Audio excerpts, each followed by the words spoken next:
우리가 다니엘서 8장 말씀을 보았는데 다니엘서는 12장까지 되어 있습니다. 그래서 1장에서 6장까지는 다니엘이 다른 사람의 꿈이나 환상을 해석해 주는 내용으로 사건 중심의 내용이 시대순으로 기록되어 있다면 7장에서 12장까지는 다니엘에게 나타난 환상을 천사가 해석해 주는 것을 시대순으로 나타낸 겁니다. 또 다니엘이 7장 마지막 적그리스도가 어디서 출현할 것인지 로마 교회 시대를 지내면서 어떻게 출현할 것인지에 대해서 말해줬다면 이제 8장에서는 마지막 적그리스도가 어떠한 존재이며 역사 속에서 어떤 역할을 할 것인지에 대해서 오늘 말씀은 구체적으로 설명하고 있습니다. 마지막 때에 나타날 적그리스도에 대한 선명한 그림자를 오늘 보여주는 겁니다. 8장에서 적그리스도가 등장했을 때 그 실체가 뚜렷이 구분될 수 있도록 예언하신 말씀이 오늘 8장의 말씀입니다. 오늘 볼 다니엘서 8장은 바벨론의 마지막의 왕인 벨사살 때로부터 그 후에 일어날 내용들에 대한 나라들에 대한 예언을 한 내용입니다. 오늘 본문을 크게 두 부분으로 나눈다면 1절에서 14절까지는 다니엘에게 나타난 수양과 순염소의 환상이고 15절부터 27절까지는 환상에 대한 그 천사가 해석해 주는 그런 내용으로 구성되어 있습니다. 우리가 오늘 말씀을 살펴보는 가운데 이 말씀을 통해서 우리에게 주시는 하나님의 계시가 무엇인지 깨닫고 돌아가는 여러분들 되시기를 바랍니다. 1절과 2절을 같이 읽겠습니다. 시작. 나 다니엘에게 처음에 나타난 환상 후 벨사살 왕 제3년에 다시 한 환상이 나타나니라. 내가 환상을 보았는데 내가 그것을 볼 때에 내 몸은 엘람 지방 수산성에 있었고 내가 환상을 보기는 을레 강변에서니라.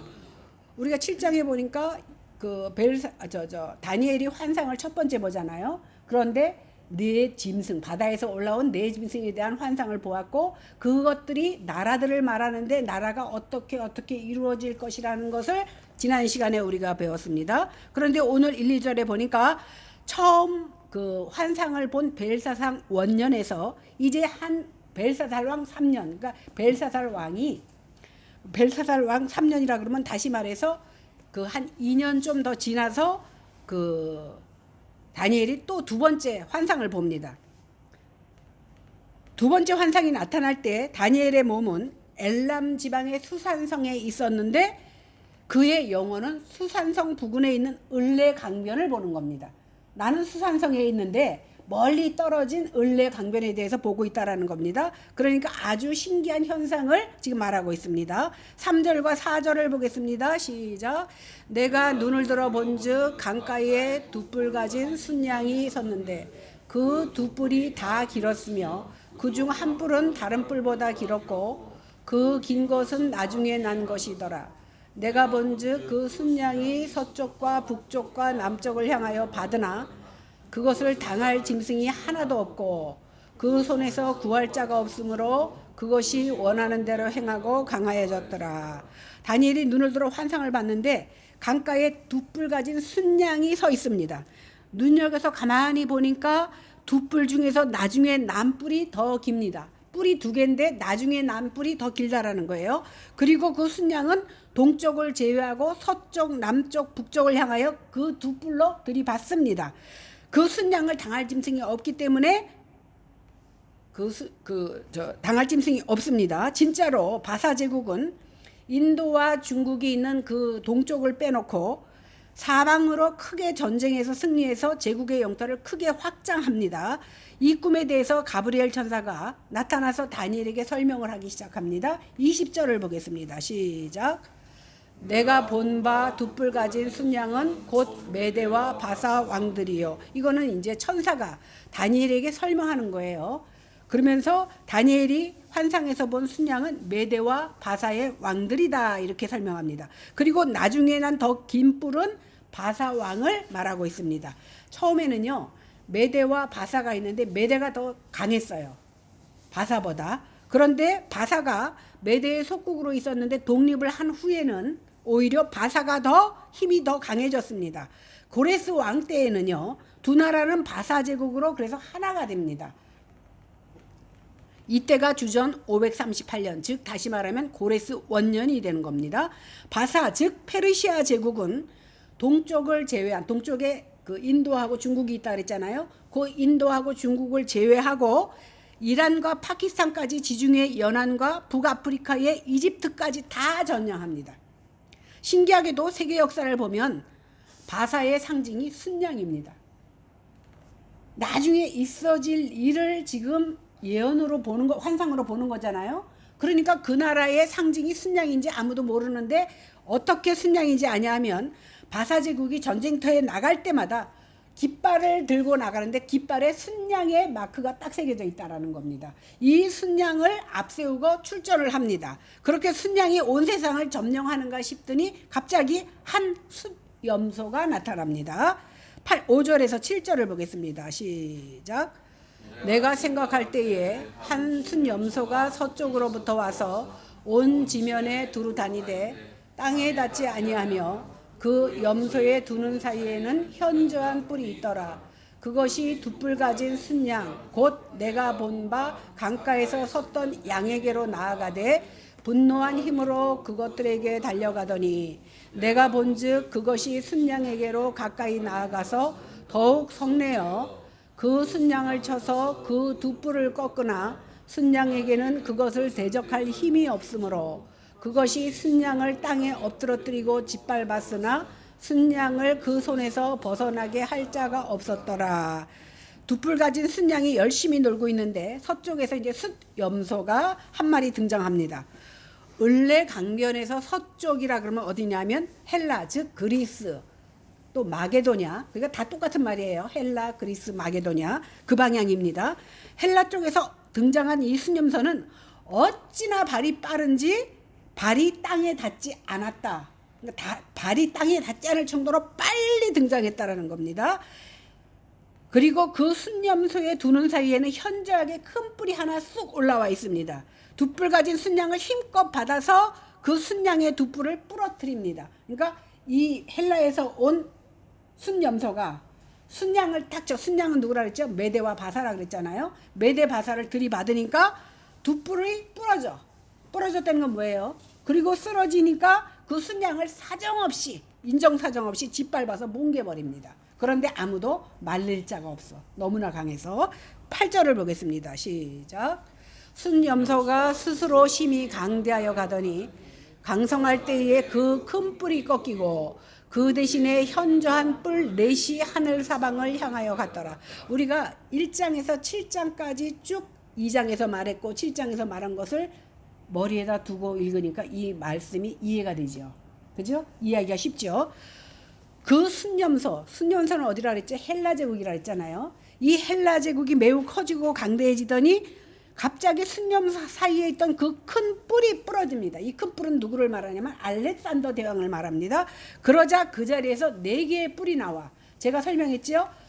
알렉산더가 일찍 죽자마자 그의 부하 넷이서 4나라를 형성한다고 말씀드렸잖아요. 그러니까 그 큰 뿔이 뽑히고 나니까 거기서 4뿔이 다시 나와. 그래서 그것들이 사방을 향해서 막 자라납니다. 실로 메데 바사 제국을 친 헬라의 알렉산더 대왕은 BC 323년에 원정지에 가서 열병으로 죽습니다.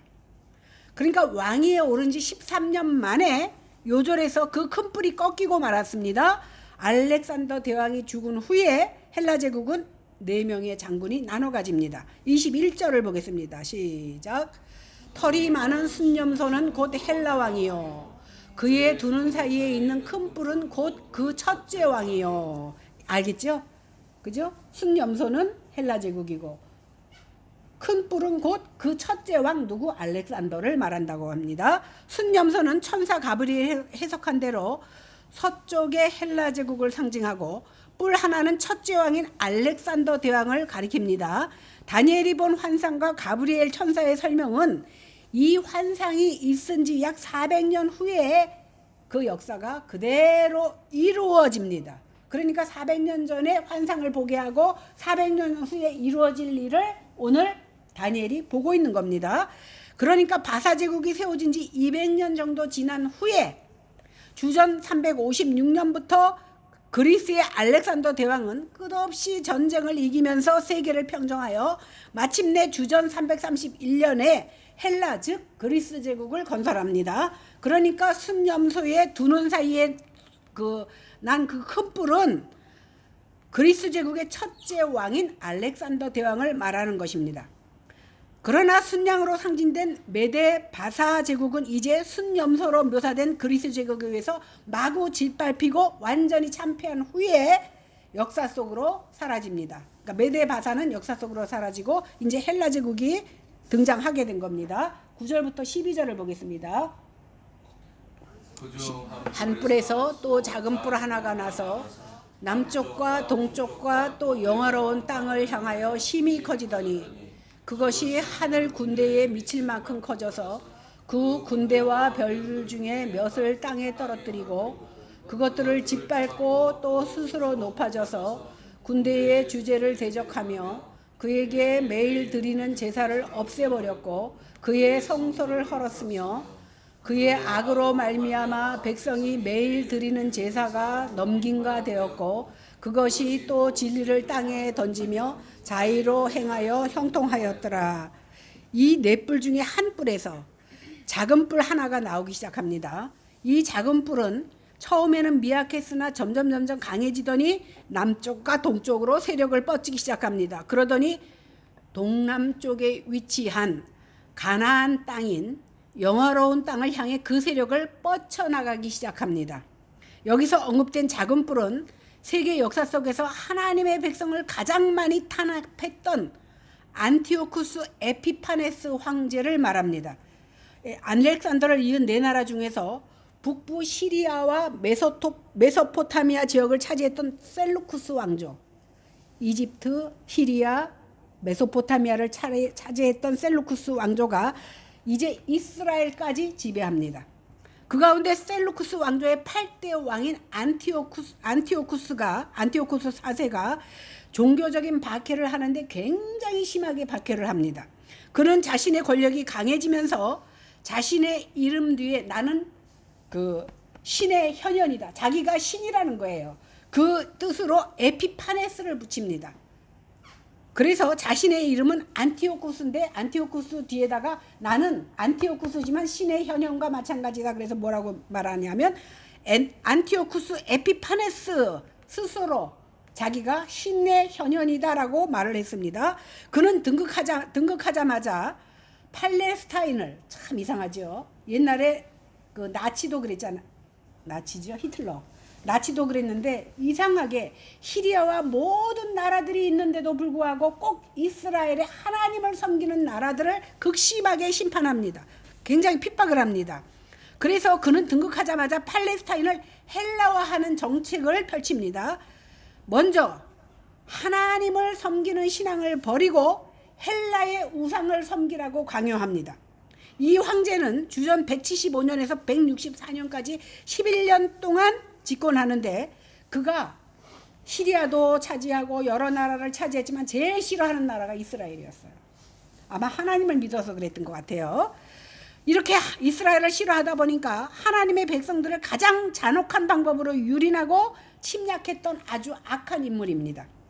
그래서 아직까지 안티오쿠스 에피파네스는 그리고 안티오쿠스 4세는 이스라엘 사람들이 최대의 원수라고 지금까지 말할 정도로 그렇게 이스라엘 사람들을 괴롭혔던 겁니다. 이렇게 안티오쿠스 4세는 자신의 아버지인 안티오쿠스 3세가 정복한 이스라엘 땅의 통치자가 되자마자 제일 먼저 한 일이 뭐냐 하면 정치적인 유대인의 제사장을 다 파면시켜버립니다. 그리고 제우스 신화를 보급할 수 있는 거짓 제사장을 세웁니다.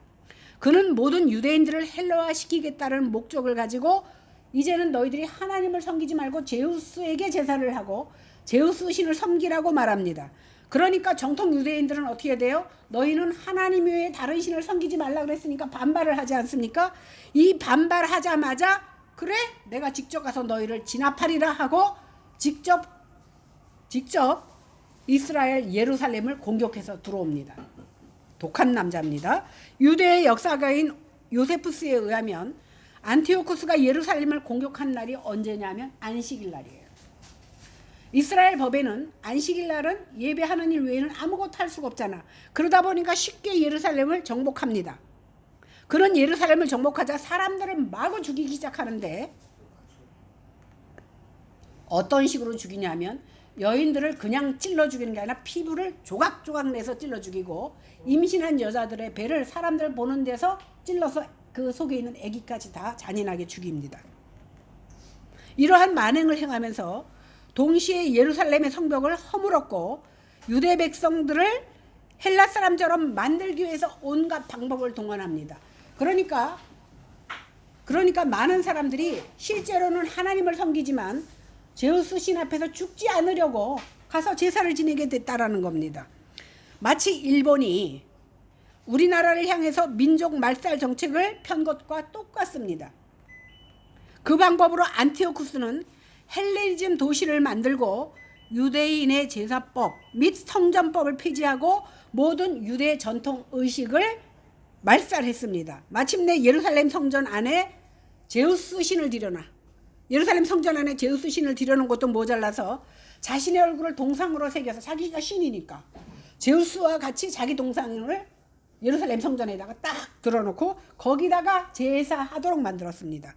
특히 그의 지독히 악한 행위는 뭐냐면 유대인들은요 음식이 부정한 음식과 정한 음식이 있습니다. 특별히 유대인들이 가장 싫어하는 부정한 음식이 뭐냐면 돼지고기거든요.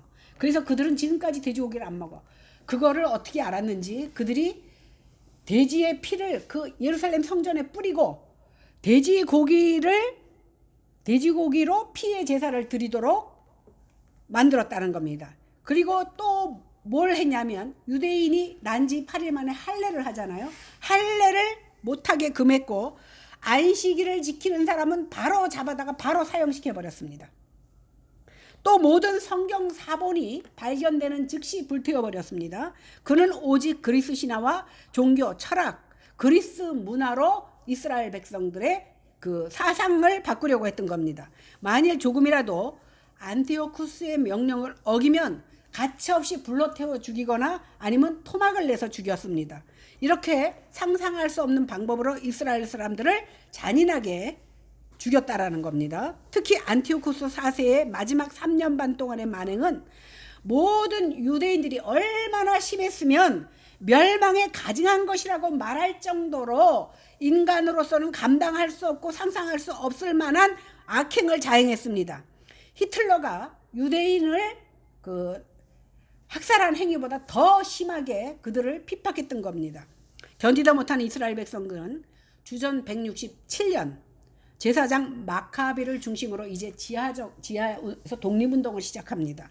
독립투쟁을 시작합니다. 그리고 그 후 3년 후에 164년에 안티오쿠스 4세는 갑자기 심한 미친병이 걸려서 발작을 일으키다가 즉사합니다. 근데 조금 이따 우리가 나오겠지만 그가 사람에게 죽임을 당한 것이 아니라 하나님의 손이 직접 그를 쳐서 죽었다라는 것을 우리는 알 수 있습니다. 나중에 유대인들은 신의 현현이라는 안티오쿠스 에피파네스라는 이름을 어떻게 바꿔서 불렀냐면 안티오쿠스 에피마네스. 안티오쿠스 에피파네스는 신의 현현 이렇게 말했잖아요. 신이 나타났다 이렇게 말했잖아요. 에피마네스라는 것은 뭐냐? 미친놈이라는 소리예요. 그는 미친놈이다. 그래서 아직까지도 유대인들은 그를 에피마네스 미친놈이라고 부릅니다. 다니엘의 환상에서 그리스로부터 나타나는 이 작은 뿔은 분명히 역사적으로 안티오쿠스 에피파네스를 말한다고 우리가 해석할 수 있습니다. 13절에서 14절을 보겠습니다. 시작. 한 거룩한 이가 말하더니 다른 거룩한 이가 말하는 이에게 묻되 환상에 나타난 바 매일 드리는 제사와 망하게 하는 죄악에 대한 일과 성소와 백성이 내준 바 되며 짓밟힐 일이 어느 때까지 이를꼬 하매 군대가 이르되 2300 주야까지니 그때의 성소가 정결하게 되리라 하니라. 이 말씀은 우리가 알아듣겠죠? 에피파네스가 이스라엘 백성의 성소를 빼앗고 제사도 드리지 못하게 하고 안식일을 지키는 자는 무조건 화형시키고 토막내서 죽이다 보니까 오늘 거룩한 이가 말하더니 다른 거룩한 이에게 말합니다. 성소와 죄악에 대한 일과 제사가 망하게 되었고 죄악에 대한 일과 성소와 백성이 내어준 바 되며 짓밟힐 일이 어느 때까지 되겠습니까? 라고 거룩한 자가 두 번째 거룩한 자에게 묻는 겁니다. 그랬더니 그가 다니엘에게 이르기를 2300주야까지 그때의 성소가 정결하게 함을 입으리라 합니다. 2300일은 언제냐면 약 6년 반입니다. 이것은요, 안티오쿠스 4세가 유대의 대제사장 오니아스 3세를 죽인 BC 171년부터 예루살렘 성전을 더럽힌 167년을 거쳐서 그 왕이 마침내 죽은 주전 164년까지 진짜 딱 6년 반이 걸립니다. 이것이 바로 2300주야를 말하는 겁니다. 안티오쿠스 4세가 대제사장 오니아스 3세를 죽이고 유대민족 문화를 말살하려고 강력한 헬라화 정책을 펼쳤잖아요. 그죠? 이에 반발한 마카비 가문이 그를 추출하고 다시 성전을 봉헌한 하누카 축제까지 기간이 딱 2300주야, 꼭 6년 반이 걸렸다라는 겁니다. 이렇게 하나님께서는 모든 사건의 시기조차 적절하게 정해 놓으셨다라는 사실입니다. 앞으로 400년 후에 있을 일을 하나님은 아주 정확하게 이렇게 그 천사를 통해서 환상으로 보여주셨습니다. 그리고 스스로 높이는 자들을 심판하심으로 세속사를 주관하신다는 사실입니다. 하여튼 안티오쿠스 4세가 죽음으로 예루살렘 성전이 다시 깨끗하게 되었다라는 사실입니다. 23절에서 25절을 보겠습니다. 시작. 이 나라 마지막 때에 반역자들이 가득할 즈음에 한 왕이 일어나리니 그 얼굴은 뻔뻔하며 속임수에 능하며 그 권세가 강할 것이나 자기의 힘으로 말미암은 것이 아니며 그가 장차 놀랍게 파괴 행위를 하고 자의로 행하여 형통하며 강한 자들과 거룩한 백성을 멸하리라. 그가 꾀를 베풀어 제 손으로 속임수를 행하고 마음에 스스로 큰 채하며 또 평화로운 때에 많은 무리를 멸하며 또 스스로 서서 만왕의 왕을 대적할 것이나 그가 사람의 손으로 말미암지 아니하고 깨지리라. 이 네 나라의 마지막 때에 그 한 왕이 일어나는데 그 얼굴은 여기서 안티오쿠스 에피파네스를 말하는 거예요. 근데 안티오쿠스 에피파네스가 어땠냐면 그 얼굴은 뻔뻔하고 속임수에 능하고 그 권세가 강하지만 자기 힘으로 말미암은 것이 아니라는 거예요. 이 말은 뭐냐면 그 뒤에 사탄이 역사하고 있다라는 것을 오늘 성경은 말하고 있습니다. 그가 장차 놀랍게 파괴 행위를 하고 강한 자들과 거룩한 백성을 멸합니다. 꾀를 베풀어서 자기 손으로 속임수를 행하며 마음에 스스로 큰 채합니다. 자기가 신의 현현이라고 말하지 않습니까? 평화로운 때 많은 무리를 멸하며 또 스스로 서서 만왕의 왕을 대적합니다. 하나님을 대적한다는 거예요. 그러나 사람의 손으로가 아니라 사람의 손으로 말미암지 않고 깨진다 이렇게 말하고 있습니다. 이것이 안티오쿠스 4세에 대한 예언입니다. 그가 형통할 기간은 하나님 백성에게는 아주 혹독한 시련의 시기입니다. 너무나 혹독해서 유대인들은 에피파네스를 적그리스도로 여겼습니다. 그러나 그는 예언한 대로 사람의 손으로 말미암지 않고 내장을 그 벌레가 먹어서 미친 병이 걸렸다가 즉사합니다. 이것이 마카비 2서에 기록되어 있습니다. 이스라엘 백성들이 에피파네스 얘기만 하면 이를 갈 정도로 그의 조상들은 굉장히 잔인하게 죽임을 당했습니다. 결국 하나님께서는 그의 내장을 벌레를 통해서 썩게 만들어서 그게 미친 병으로 즉사하도록 만들었다라는 겁니다. 오늘 15절에서 19절에 보니까 다니엘이 이 환상을 보고 그 뜻을 알고자 할 때에 사람 모양 같은 것이 다니엘 앞에 나타납니다. 다니엘이 들은 즉 사람 모양을 한 가브리엘 천사를 말하는 겁니다. 다니엘이 들어보니까 을레강 언덕 사이에서 사람의 목소리가 외쳐 이르기를 가브리엘아 이 이상을 이 사람에게, 가브리엘아 이것을 다니엘에게 깨닫게 하라라는 음성이 들립니다. 이에 가브리엘 천사가 다가오자 다니엘은 두려워서 얼굴을 땅에 대고 엎드립니다. 그때 가브리엘 천사가 다니엘에게 이르기를 너는 깨달아, 인자야 깨달아 알라. 이 환상은 정한 때 끝에 관한 것이니라라고 설명을 해줍니다. 천사 가브리엘이 이 말을 할 때 다니엘은 땅에 엎드린 채로 잠이 들었어요. 그렇더니 다시 깨워서 다시 말합니다. 19절에 보니까 이르되 진노하시는 때가 마친 후에 될 일을 내가 네게 알게 하리니 이 환상은 정한 때 끝에 관한 것임이니라고 말합니다. 이 말은 뭐냐면 가브리엘 천사가 2번 강조한 정한 때 끝, 다시 말해서 환란이 정한 때의 끝에 대한 말씀을 너에게 할 것이다라는 겁니다. 그러니까 예수님의 초림부터 재림까지 있어질 일 가운데 특별히 종말에 있어질 일을 너에게 알려주겠다라고 말한 겁니다.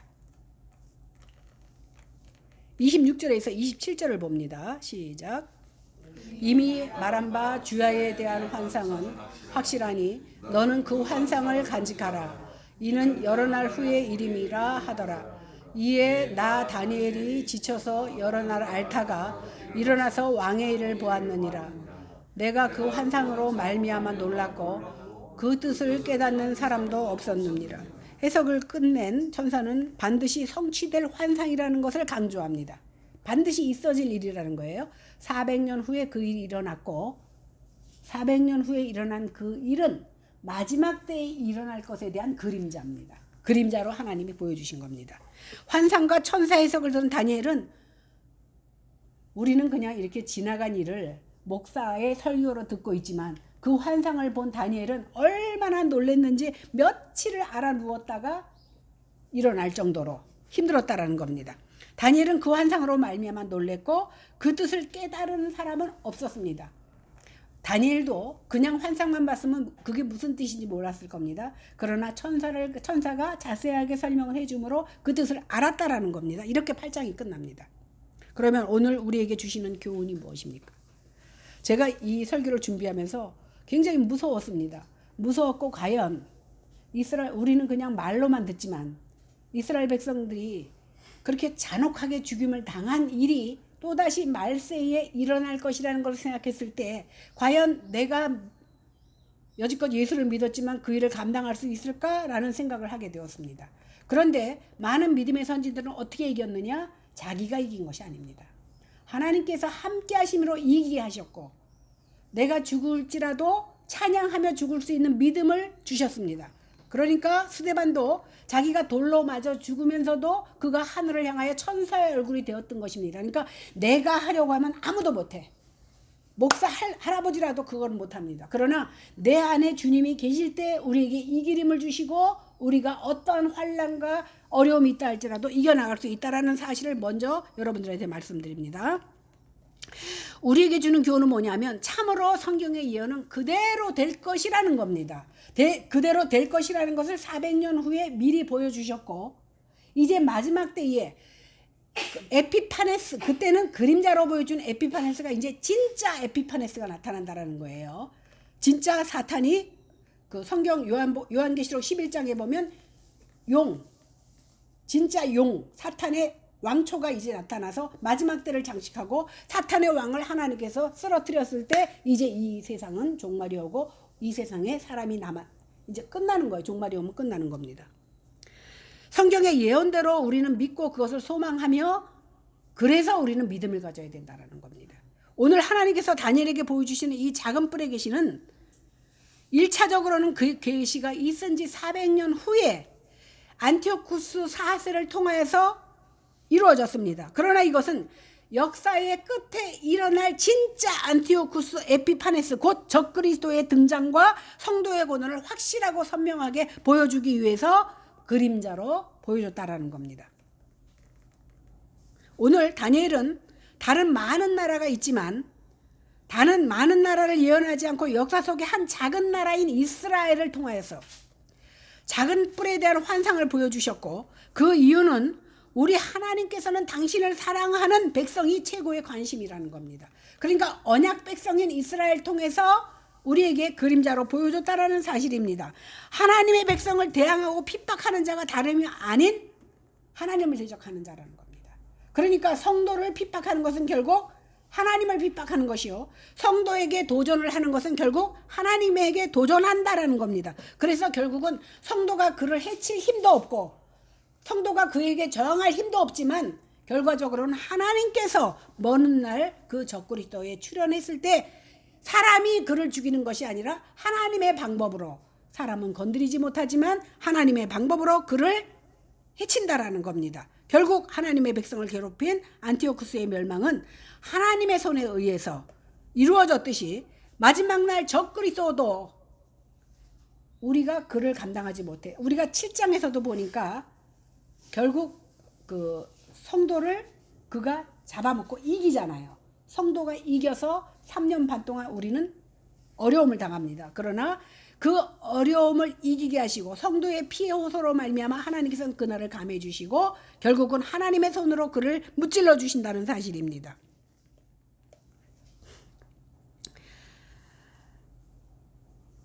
사탄은 가장 악랄하고 격렬하게 하나님을 모독하고 무섭게 하나님의 백성들을 탄압할 겁니다.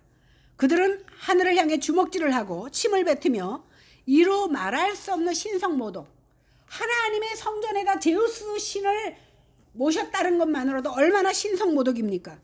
자기가 지니고 있는 정치력을 이용해서 사람들을 자기 사람들로 만들고 수많은 사탄의 종교들을 향해서 이게 하나님이야. 제우스 신을 세워놓고 자기 동상을 만들어 놓고 이게 하나님이야. 이제 너희들이 섬길 하나님은 이것이다. 여기다 제사를 지내라. 그리고 하나님이 가르쳐준 방법이 아닌 돼지 피를 가지고, 돼지를 가지고 제사하게끔 만들었던 겁니다. 그리고 이것이 바로 교회다라고 말한다라는 겁니다. 그러나 그 죄가 극치에 가 있을 때 하나님께서는 최후의 적그리스도를 그분의 전능하신 힘으로 확실하게 처리할 겁니다. 그리고 인류의 역사는 끝납니다. 이제 우리는 알아야 됩니다. 세상 나라에서는 작은 뿔이 나오지만 하나님께로서는 나오는 뿔이 있는데 그것이 뭐냐면 구원의 뿔입니다. 구원의 뿔은 우리 구주 예수 그리스도입니다. 세상 나라의 마지막 뿔은 적그리스도지만 하나님 나라의 마지막 뿔은 예수 그리스도, 곧 만유의 주 우주의 왕으로 오신 만왕의 왕으로 오시는 예수 그리스도라는 사실입니다. 하나님에게서 나온 이 구원의 뿔은 이제 세상 나라에서 최고의 권력을 행사하는 마지막 뿔 적그리스도를 멸망시키고 영원히 이 세상을 다스리게 될 겁니다. 그때에는 우리 주 예수 그리스도의 영원한 왕권에 어떤 권세도 서지 못한 채 오직 주의 왕권과 그 나라만이 영원히 존재합니다. 그래서 천국 잔치가 열리고 우리는 천국으로 들어가고 이 세상은 완전히 없어진다라는 겁니다. 우리 예수님은 이 세상의 수양도 순념소도 아닙니다.